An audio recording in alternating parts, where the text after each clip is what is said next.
We've known for some time now that Hollywood, the entertainment industry, they live in a bubble. They have no understanding of what normal people are thinking or feeling on an everyday basis. They have no semblance of reality. And the decision that was made by the Supreme Court a few days ago that has sent shockwaves through said entertainment industry is only going to further prove that, because we are seeing meltdowns of epic proportions from actors, from comedians, from singers, etc., etc. They are saying, if you don't agree with me, if you don't align with my political opinion on this, I don't want you watching my movies. I don't want you listening to my music. And in fact, I despise you and everything you stand for, proving once again they have no problems alienating all of their fans if they don't align with their narrative. There are pages and pages and articles upon articles that we could go through, but the one person that I wanted to focus on specifically today is someone we've talked about a decent amount, and that is Mark Ruffalo. Disney actor Mark Ruffalo, who plays Hulk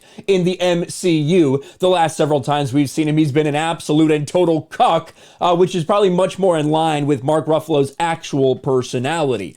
Focused, determined, and committed, Mark Ruffalo deletes smoldering photo of himself vowing to stand up and fight. And Mark Ruffalo is no stranger to doing extremely embarrassing things. It was just a few weeks ago we talked about Mark Ruffalo and this continuing feud he has with the president of Brazil, where he gets clowned on Twitter. He posts something that he has no idea what he's talking about politics, this time in a different country, which is that's nothing surprising coming from Mark Ruffalo. That seems like all he does. I don't know when he actually focuses on his craft or promoting anything he's working on. It seems like it's just hot button political topics. And Bolsonaro, the president of Brazil, just absolutely and completely destroys him on Twitter, essentially saying you have no idea what you're talking about, Mr. Ruffles. And by the way, you're a terrible Hulk. Well, now he's followed it up with talking about Roe v. Wade, and he, along with Barbara Streisand, made a very, very big statement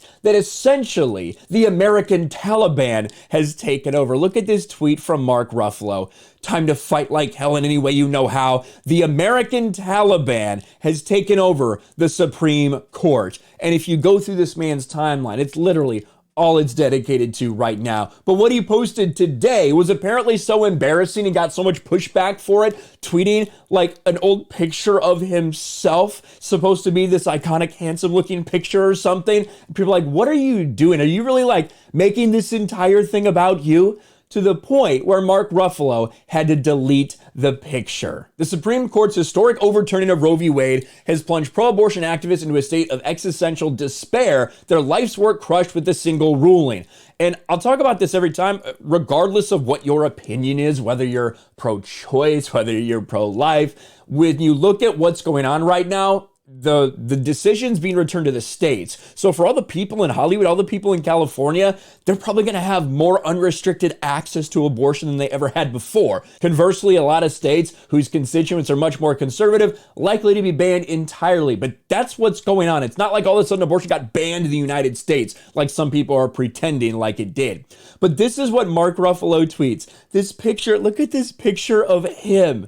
Look at how stunning and brave Mark Ruffalo is. Look, this is a man who's willing to fight for women's rights. Look at this. Focused, determined, committed.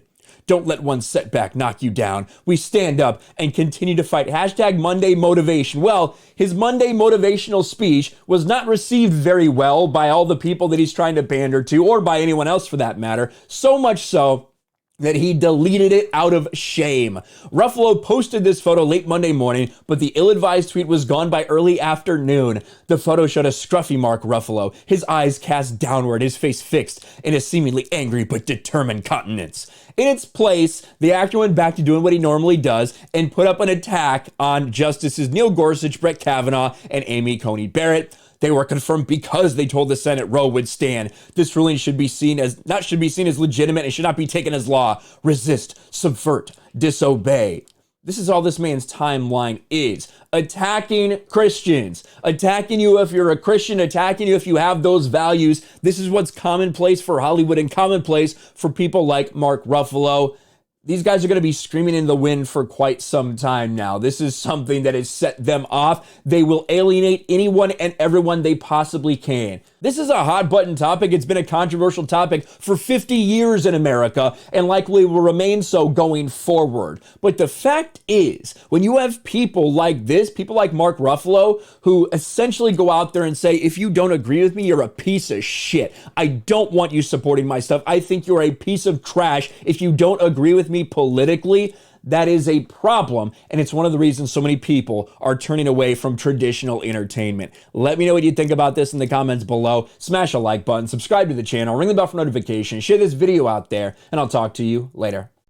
Thanks for watching, everyone, and a huge shout out to my patrons. I appreciate you guys so much. Want to follow me on Twitter or Instagram? Check out the description below. You'll find links to my P.O. box and my Patreon as well. And I'll talk to you guys later.